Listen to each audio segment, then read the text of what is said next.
ফুটন্ত গরম জলে গোটা মোচা দিয়ে এভাবে মোচা রান্না করলে মোচার কোনো কষও থাকবে না আর বাছাবাছিরও ঝামেলা থাকবে না।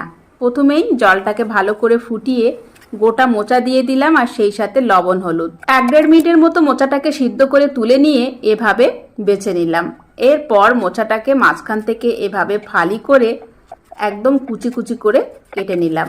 আর এভাবে সিদ্ধ করে নিলে মোচায় কোনো রকম কষ থাকবে না, হাতে কোনো কালো দাগও পড়বে না। গোটা মোচাটাকে এভাবে সুন্দর করে কুচিয়ে কেটে নিলাম। এবার কড়াইয়ে দিয়ে দিলাম সরিষার তেল, একটা আলু দিলাম, দিয়ে দিলাম চিংড়ি মাছ, এরপর দিয়ে দিলাম 1/2 কাপ পরিমাণ পেঁয়াজ কুচি। সব কিছু একসাথে ভালো করে মিশিয়ে কষিয়ে নিলাম।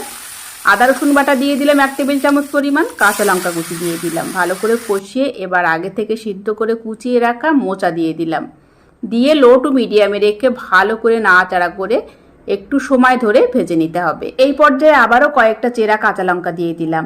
লো টু মিডিয়ামে রেখে ঢাকা চাপা দিয়ে প্রায় 7-8 মিনিটের মতো ভেজে নিয়েছি। দারুণ একটা কালার এসছে, উপর থেকে ভাজা জিরা পাউডার ছড়িয়ে। এখন পরিবেশনের পালা। আমি একটা সার্ভিং বলে নামিয়ে নিলাম। এভাবে মোচা রান্না করে খেলে গরম ভাতের সাথে আর কিচ্ছু লাগবে না। আশা করি ভালো লেগেছে। ধন্যবাদ।